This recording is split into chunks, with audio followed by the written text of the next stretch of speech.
7h18, 7h18. A gente vai conversar agora com o historiador e escritor Paulo Rezzutti.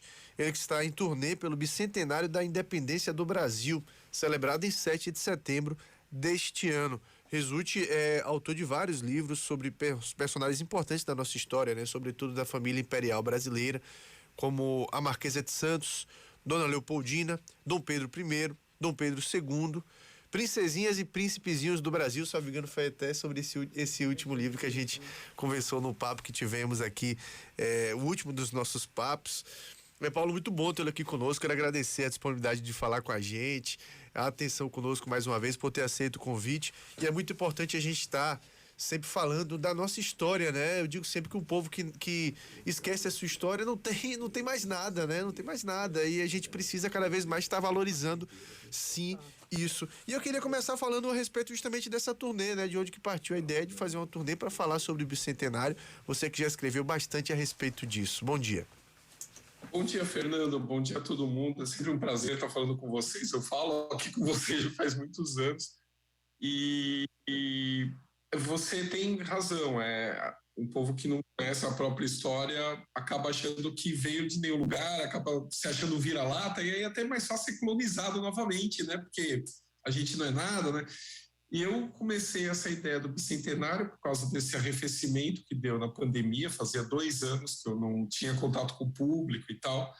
A gente começou por São Paulo, depois foi para Campinas, interior de São Paulo, aí eu fui para BH, agora eu estou quase uma semana, quer dizer, vou ficar quase uma semana aqui em Salvador, cheguei segunda, vou embora agora sexta-feira, porque Salvador é muito importante, a Bahia é muito importante, né? Infelizmente eu não consegui ter para ir para o Recôncavo, que era o meu sonho, conhecer o Recôncavo, onde começou mesmo, 25 de junho e tal. E é muito triste, porque aqui na Bahia também, parece que todos os centros urbanos do Brasil abandonaram a sua história urbana também.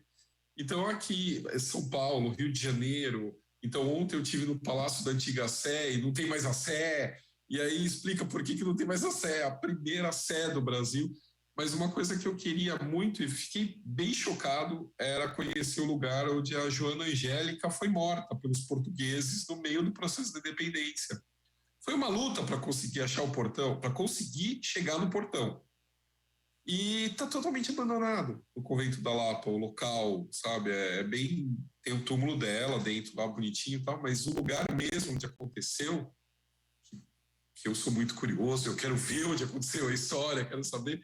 Nossa, foi uma luta para conseguir chegar. Então, isso e assim, 200 anos que ela foi morta durante o processo de independência e não tem memória nenhuma disso, né? Não vejo nada acontecendo, e aí, para eu mesmo ter acesso, foi bem complicado.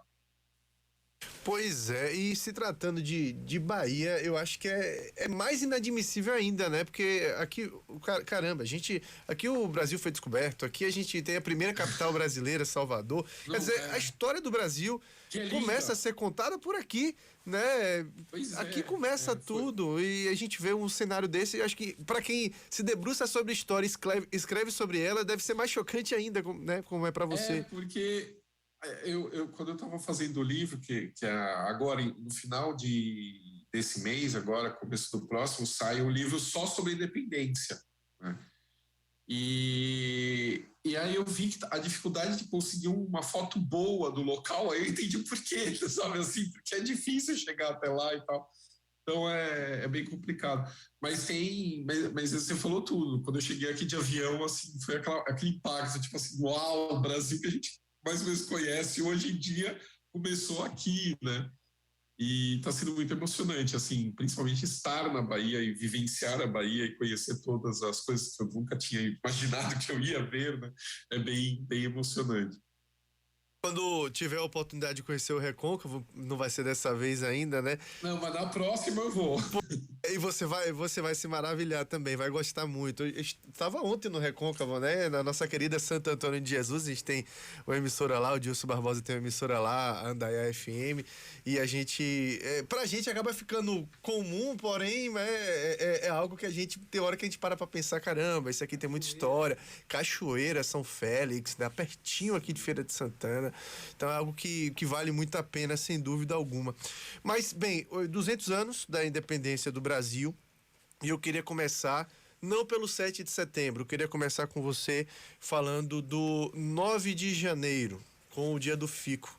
Queria que você falasse um pouco qual a importância daquele momento para o que viria a acontecer em 7 de setembro. É uma mostra de união mesmo da elite, de alguma forma, e Dom Pedro I pela autonomia do Brasil. Começa ali.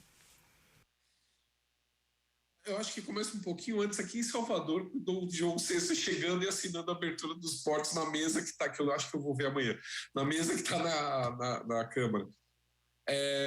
Lá você tem o fim do pacto colonial, né? Porque aí o Brasil pode comercializar, e aí o Brasil pode ter tribunal, e aí pode ter um monte de coisa.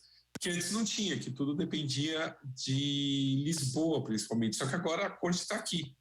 Então, vem todo o aparato administrativo, vem essa libertação de não ter que comercializar direto com Portugal, vem a educação, né? A primeira faculdade de medicina da Bahia. Antigamente você não tinha ensino superior que não fosse voltado para militar, engenharia, né? Ou para alguma coisa envolvendo religião, né? Então, ensino de humanas, né? Então você vai ter a primeira faculdade de medicina da Bahia aqui, então aqui começa a estruturar. E aí essa estruturação que começa a ser feita pelo Dom João VI em 1808 vai ser muito benéfico para o Brasil, só que aí vai ter uma revolução em Portugal, que é a Revolução do Porto, em 1820, que acaba com o absolutismo do rei Dom João VI.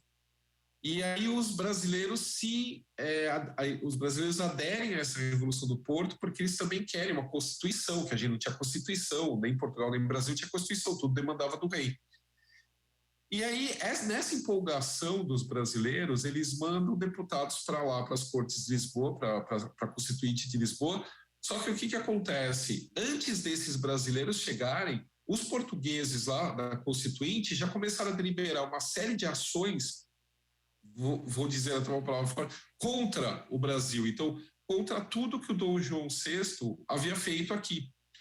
Então, a ideia é acabar com uma administração centralizada lá no Rio de Janeiro, em torno do Dom Pedro, no caso, que havia sido deixado aqui no Brasil, acabar com muitos tribunais, acabar com toda a parte administrativa que havia sido feita, quer dizer, é praticamente uma recolonização do Brasil.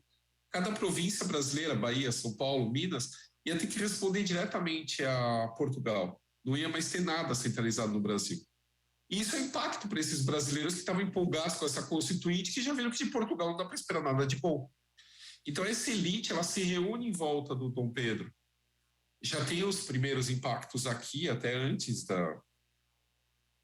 um pouco antes disso tudo, aqui na Bahia, começa Salvador, uma revolta aqui, né, em junho. Quer dizer, tudo que acontece aqui na Bahia é muito anterior a esse processo, na verdade, do 7 de setembro, que vai combinar com o 7 de setembro. Mas o 9 de janeiro, que é o dia do Fico, ele marca essa questão do tipo, é melhor a gente não obedecer às cortes e começar a pensar em manter essa administração em volta de alguém que seja... Eu vou fazer uma brincadeira aqui, do influencer da época, né? Tipo, em volta de alguém importante, né? Que era o próprio príncipe regente deixado aqui. Então, uma parte das elites baianas querem isso, as elites paulistas, mineiras e do sul. Então, principalmente, inicialmente, é uma união dessas elites em torno de uma figura que ajude nesse processo. Que não era um processo, na verdade, de independência, era só de manter a administração. O quanto que a influência política do Dom Pedro nesse processo tem influência na sua visão? Eu acho que mais o Dom Pedro é a Leopoldina, porque ela era mais... Ela tinha uma vivência política maior que o marido, porque ela veio da Europa e ela participou assim, como... uma pessoa que estava lá, não que ela participou politicamente, mas ela viu acontecer o Congresso de Viena, que consertou a Europa depois do Napoleão, né, que redefiniu fronteiras. e tudo mais. Ela conhecia o o rei da Prússia, o czar da Rússia, um monte de diplomatas. Então, ela era um mundo de política que ela vivenciou. E isso deu um certo respaldo a ela para algumas decisões que o Dom Pedro não tinha. Então, ela já tinha uma visão que, se eles cumprissem o que as cortes de Lisboa queriam, que era tirar eles daqui e praticamente recolonizar o Brasil, o futuro do Brasil seria o que aconteceu na América Latina. Cada província explodir e virar um país separado. Não ia ter uma união, né? E ela também intui que não é seguro Portugal com essa Assembleia Constituinte, lembrando que foi uma Assembleia Constituinte que levou à Revolução Francesa e que a tia-avó dela morreu, a Maria Antonieta morreu guilhotinada. Então, ela não tem uma boa visão do que pode acontecer em Portugal. Então, entre sair do Brasil e eles perderem o governo, né, aqui do Brasil, e voltarem para Portugal para uma coisa incerta, então é ela que insiste para o Dom Pedro continuar aqui. Inicialmente o Dom Pedro achava que o ideal era cumprir as ordens das cortes, porque ele tinha medo de ser tirado como herdeiro do trono de Portugal.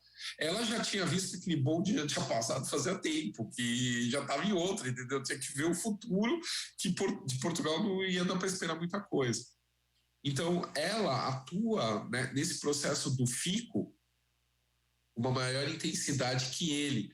Então, na minha biografia da Leopoldina, eu conto as cartas que ela trocava com o secretário, onde se revela essa faceta dela de estar manipulando por detrás do marido para que ele aceite ficar no Brasil, né? Então, eu brinco que o fico dela foi antes dele, ele ainda estava na dúvida, e a dúvida acabou no 9 de janeiro. Ela não, ela já sabia muito antes. Em dezembro, ela já tinha certeza que era melhor não sair daqui. Então, ele era meio... Ele vai aprendendo, obviamente, a governar e a fazer política com o tempo, mas ele ainda era meio cru para isso. Nada como a mulher para convencer o homem das coisas, né? Quem é casado sabe bem do que eu tô falando. Ali naquela, a gente chama aqui na Bahia e aqui no Nordeste de moído, né? Que é a mulher ali, ó, fazendo aquele moído na cabeça do homem. Bom, mas a gente fala muito do processo de independência tendo mulheres como figuras importantes, né? Eu queria que você falasse um pouco disso, tendo como ponto de partida a própria Leopoldina, como você falou, mas a gente tem também outras mulheres importantes nesse processo. E olha que a gente está falando de 1822. Em 2022 a gente continua falando de busca da mulher pelo espaço, de igualdade da mulher, mas a mulher ao longo da história ela tem sido sempre fundamental, né? Sim, mas você falou de o moído, essa expressão eu não conhecia, mas tem uma outra que eu ouvi recentemente, que atrás do grande homem tem sempre uma grande mulher empurrando ele para frente. Então, no caso, a Leopoldina era essa mulher que empurrava o Dom Pedro para frente. Agora, essa questão da mulher é interessante porque, assim, no Brasil, sempre que tem alguma grande catástrofe, então você tem a invasão holandesa, aí aparece a Clara Camarão, que lidera as Índias junto com Felipe Camarão contra os invasores holandeses. Aí aqui na Bahia você vai ter a Maria Quitéria, né, que sai aí do Rio para entrar para os Periquitos, né, para o Batalhão dos Periquitos, que é um dos batalhões do Imperador que vai lutar na independência. Você tem, segundo a história popular, você vai ter a Maria Filipa na ilha de Taparica, que era uma mulher negra, líder de comunidade, que lutava capoeira, e aí vai ajudar também na questão da independência da Bahia. Você tem as senhoras baianas. Essas senhoras baianas foi um comitê que a Leopoldina recebeu em agosto de 1822, que levaram para ela a questão da adesão à Bahia ao reconhecimento do Dom Pedro como príncipe regente, o imperador futuro imperador do Brasil. E aí tem uma carta dela para o Dom Pedro já estava em São Paulo, em agosto de 22, onde ela fala assim: ontem estive com as senhoras baianas.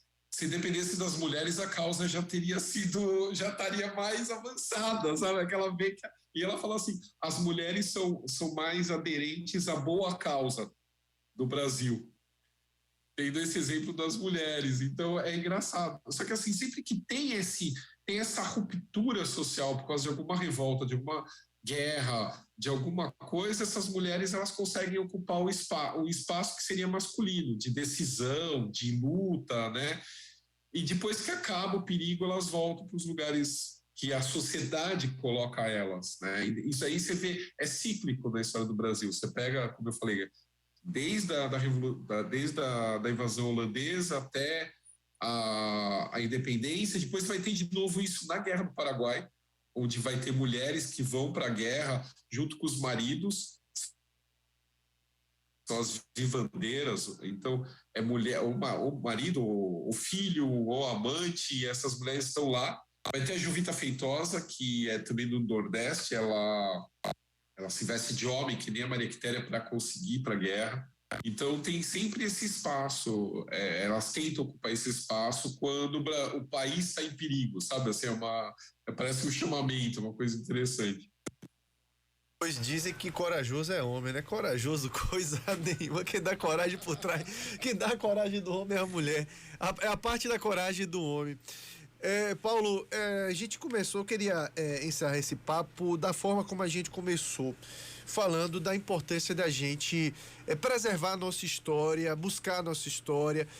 Você falou aí de patrimônio histórico abandonado, né? Ir conhecer como historiador o local e ter dificuldade para encontrar. Muitas vezes acredito que no caminho você pode ter encontrado muita gente que nem sabia do que se tratava, aí chega ali um patrimônio histórico e está abandonado. Por que você acha que isso acontece com o Brasil? Por que culturalmente o Brasil não preserva a sua história, e uma história tão rica e principalmente uma história tão recente, né?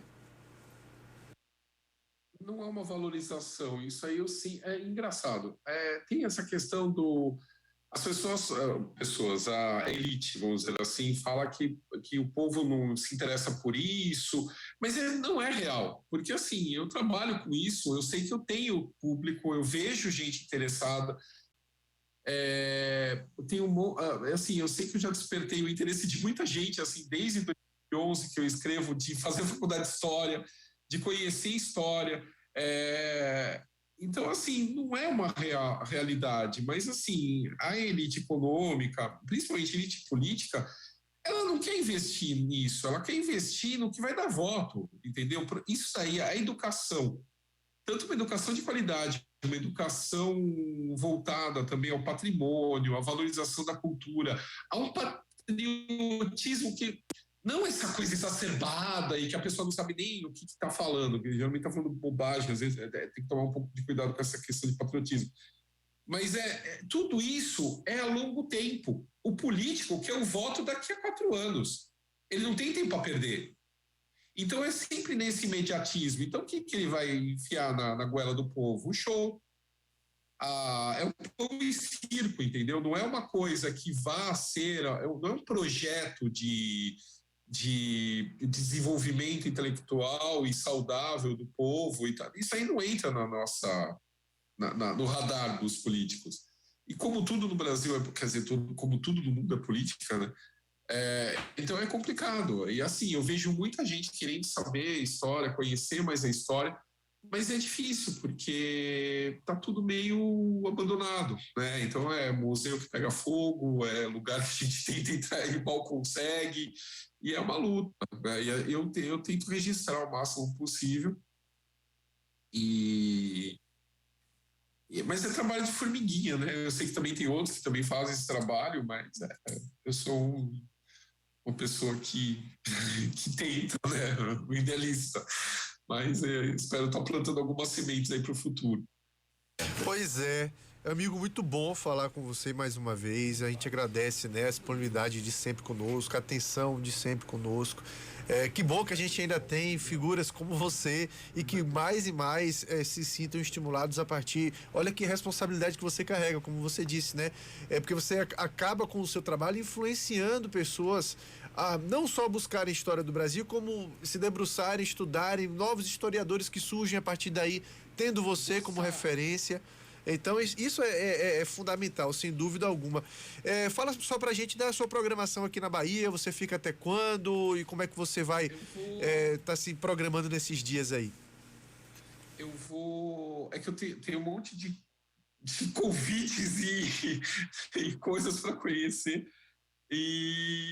Mas amanhã, quinta-feira, às 19 horas, eu tenho um evento na Livraria Leitura do Shopping Salvador, que é autógrafo, não vai ter palestra, mas são autógrafos de todos os livros e tal.